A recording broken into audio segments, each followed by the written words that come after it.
Budget సమావేశాలకు ready అవుతోంది రేవంత్ సర్కార్. రేపు రాష్ట్ర కేబినెట్ జరగనుంది. కేంద్ర ప్రణాళిక సంఘం మాజీ ఉపాధ్యక్షుడు మాంటిక్ సింగ్ అహ్లూవాలియాతో దేశ రాష్ట్ర ఆర్థిక పరిస్థితులపై చర్చించారు సీఎం రేవంత్. గత ప్రభుత్వం ఇండ్ల పేరుతో మోసం చేసిందని ఫైర్ అయ్యారు మంత్రి పొంగులేటి శ్రీనివాసరెడ్డి. ప్రజా ప్రభుత్వాన్ని ఎందుకు కూల్ చేస్తారని ప్రశ్నించారు మరో మంత్రి సీతక్క. రేపు మధ్యాహ్నం 3:30కు సెక్రటేరియట్లో కేబినెట్ భేటీ జరగనుంది. సీఎం రేవంత్ అధ్యక్షతన జరిగే సమావేశంలో 6 గ్యారంటీలు, ఉద్యోగాల భర్తీ, 4,000 రూపాయల పెన్షన్ వంటి పథకాలపై మంత్రులు చర్చించనున్నారు. రాష్ట్రంలోని ఇరిగేషన్ ప్రాజెక్టులపైన శ్వేతపత్రం విడుదల చేయనున్నట్లు తెలుస్తోంది. ఈ నెల 8 నుంచి నిర్వహించే బడ్జెట్ సెషన్ పై మంత్రులు డిస్కస్ చేయనున్నారు. 10న ఓటాన్ అకౌంట్ ప్రవేశపెట్టనుంది ప్రభుత్వం. 12 నుంచి 5 రోజుల పాటు వరుసగా సమావేశాలు నిర్వహించాలని భావిస్తోంది సర్కార్. హైదరాబాద్ సెక్రటేరియట్లో ప్రముఖ ఆర్థికవేత్త, కేంద్ర ప్రణాళిక సంఘం మాజీ ఉపాధ్యక్షుడు మాంటిక్ సింగ్ అహ్లూవాలియాతో భేటీ అయ్యారు సీఎం రేవంత్. ఉప ముఖ్యమంత్రి భట్టి విక్రమార్కతో కలిసి దేశ రాష్ట్ర ఆర్థిక స్థితిగతులపై చర్చించారు సీఎం. 10 ఏళ్లలో భారీగా పెరిగిన అప్పులు, వాటి ప్రభావం, కాంగ్రెస్ హయాంలో దేశంలో అనుసరించిన ఆర్థిక సంస్కరణలపై అహ్లూవాలియాతో డిస్కస్ చేశారు. సీఎం రేవంత్ తో భేటీ అయ్యారు జీహెచ్ఎంసీ మేయర్ విజయలక్ష్మి. జీహెచ్ఎంసీలో అభివృద్ధి పనుల నిర్వహణ, స్టాండింగ్ కమిటీ, కౌన్సిల్ సమావేశాల నిర్వహణ, బల్దియా ఆర్థిక పరిస్థితిపై సీఎం ఆరా తీసినట్లు తెలిసింది. ఆ వెంటనే కమిషనర్ రొనాల్డ్ రాస్ కి సీఎంఓ నుంచి ఫోన్ వెళ్లింది. రేపు ఉదయం 8 గంటలకు municipal administration principal secretary Danakishore తో పాటు సమావేశానికి రావాలని రొనాల్డ్ రాస్ ని ఆదేశించారు సీఎం రేవంత్. ప్రజల అవసరాలకు సరిపడేలా అధునాతన సౌకర్యాలతో 13 ఎకరాల్లో హైదరాబాద్ కలెక్టరేట్ నిర్మిస్తామన్నారు మంత్రి కోమటిరెడ్డి వెంకటరెడ్డి. సెక్రటేరియట్లో కలెక్టరేట్ నిర్మాణంపై రివ్యూ చేశారు. కలెక్టర్ అనుదీప్ కొత్త కలెక్టర్ కు అనువైన స్థలాలపై ప్రెజెంటేషన్ ఇచ్చారు. ప్రస్తుత కలెక్టరేట్లో 7 విభాగాలు మాత్రమే ఉన్నాయని, మిగతా 39 విభాగాలు వివిధ ప్రాంతాల్లోని అద్దె భవనాల్లో కొనసాగుతున్నాయని చెప్పారు.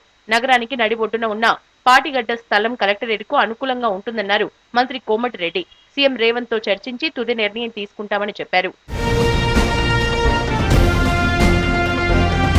రాష్ట్ర రెవెన్యూ శాఖ మంత్రి పొంగులేటి శ్రీనివాసరెడ్డితో సెక్రటేరియట్లో భేటీ అయ్యారు కేరళ ప్రభుత్వ రెవెన్యూ శాఖ మంత్రి కె రాజన్ అధికారులు. కేరళలో అమలవుతున్న హౌసింగ్ స్కీమ్, రెవెన్యూ పనితీరును మంత్రిని అడిగి తెలుసుకున్నారు.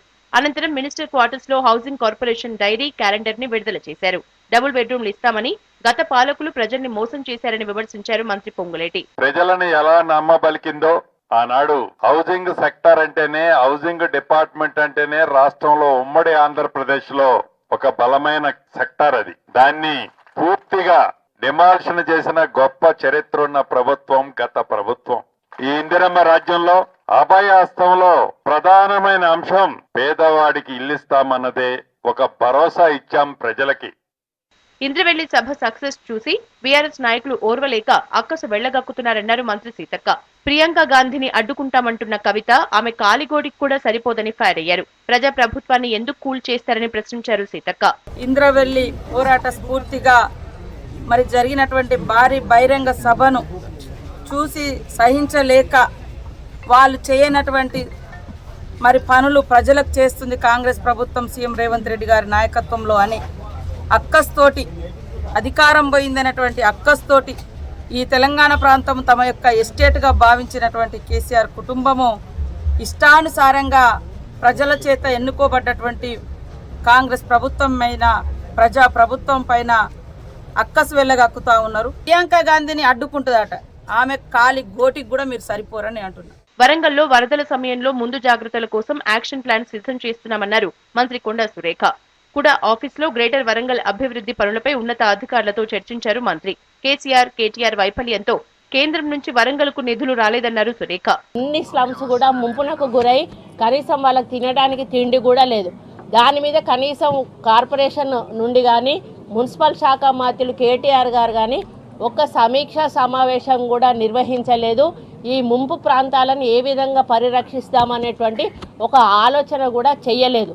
మరి త్వరలోనే అన్నిటిని కూడా మా ఎమ్మెల్యేల తరఫున వాళ్ళు ఏవైతే తీసేస్తున్నారో తీసేసిన వర్క్స్, ఆల్టర్నేటివ్ వర్క్స్ ప్రజలకు అవసరం ఉన్నాయి పెట్టి మళ్ళీ కమిషనర్కు, కలెక్టర్కు మేము రిప్రజెంటేషన్స్ ఇవ్వడమే కాకుండా సెక్రటేరియట్ లో మైనారిటీ ప్రతినిధులతో సమావేశమయ్యారు రేవంత్. మీటింగ్ కు ప్రభుత్వ సలహాదారులు షబ్బీర్ అలీ, వేం నరేందర్ రెడ్డి, వివిధ శాఖల మైనారిటీల ప్రతినిధులు హాజరయ్యారు. మైనారిటీల సమస్యలు, వారి అభివృద్ధికి తీసుకోవాల్సిన చర్యలపై చర్చించారు సీఎం.